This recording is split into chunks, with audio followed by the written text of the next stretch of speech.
This is Gerardo Del Real with Resource Stock Digest. Joining me today is the CEO of Aldebaran, Mr. John Black. John, how are you today? Doing well, Gerardo. How are you? I'm well. I know it's Aldebaran Resources because you have a ton of copper and a whole lot of gold, and it looks like you're finding a lot more copper. You just reported 1,059.5 meters of 0.4% copper equivalent. And I think, there's a couple of important takeaways. The first being that it's in a previously untested area at the ALDE copper gold project. But the second one that you noted in the press release was the correlation between the geophysical anomaly and the mineralization, and the fact that you didn't really even test a sweet spot because you didn't have all the data when the drill hole went in. Am I accurate in that? Absolutely. As you'll recall, in the Altar project, we have a large resource, very large resource already. And the reported resource comes from the Altar Central and the Altar East deposits, which we viewed were two separate deposits. And the area between these we felt was unmineralized. But the resource we report is from one pit that captures both, and all of that middle ground kind of contributes to waste in the project overall.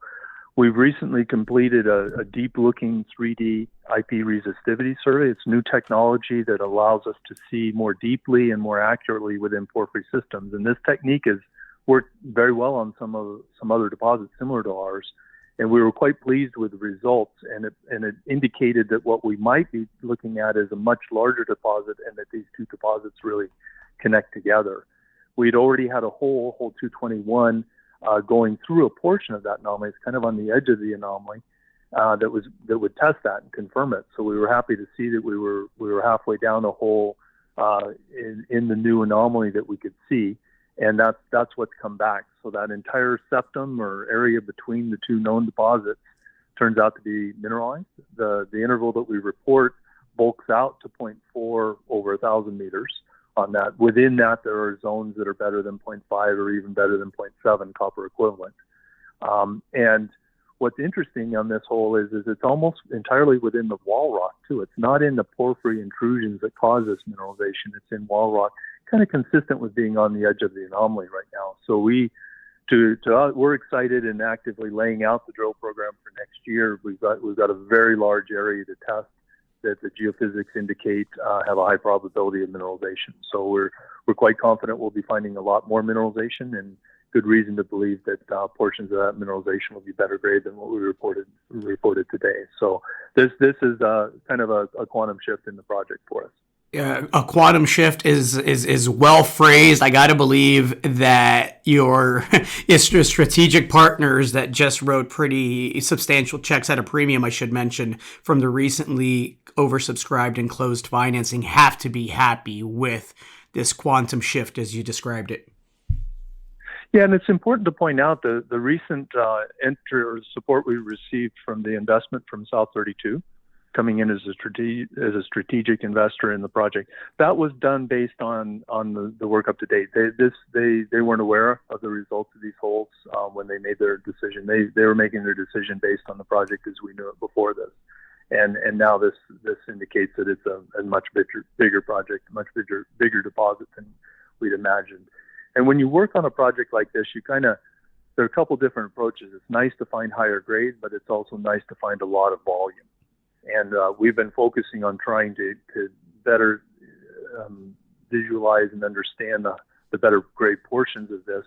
And the deposit keeps telling us, hey, look, I'm a really big deposit on this as well. And both are valid pathways to go forward. So this opens up, probably switches us more back to focusing on getting large volume on the project overall, with these still recognizing their sweet spots within it. You mentioned in the news release getting excited about being back on site in the second half of this year to start drilling. How much drilling are you contemplating, or are you still kind of sorting through that? We're just in the midst of doing that right now. As you'll recall, we have effectively 3 strategic partners on this project. We're earning into the project from Sibanye-Stillwater. So they have an equity position in Aldebaran as well as we can earn 80% of the project, and they'll have 20% of the project going forward. And now with South 32 in as a strategic equity holder in the company, and Route 1, one of our principal investors. As our agreements with Sibanye-Stillwater is that we, on an annual basis, we present our work program for the following year. And we'll be presenting that right at the end of this month. We're in the process of putting that all together now as we get the final assays in from last year's work. We'll present that to them. It's an open forum for us to discuss best pathway to go forward on that. And then we'll have our final program set early in September. Our plan is to get into the camp early this year, to begin opening up the road and get into the camp in September, and ideally be drilling in October, which will be the earliest we've ever drilled on the project. A lot to look forward to. I understand you'll be at the Beaver Creek Precious Metals Summit. I'm looking forward to catching up with you there, John. A pleasure chatting. Congrats on the game-changing news today, and I'm looking forward to a phenomenal close to the year. Great. Thanks so much. It's always a pleasure to speak with you, and I look forward to catching up with you in the next few weeks. All right. Chat soon. Take care. Take care. Thanks. Bye. Hey everybody, Gerardo Del Real here. If you're enjoying the content that you just saw, you can let us know in 3 simple steps. Hit the like button, hit the subscribe button, and please share across your network and on social media. Take care, everybody.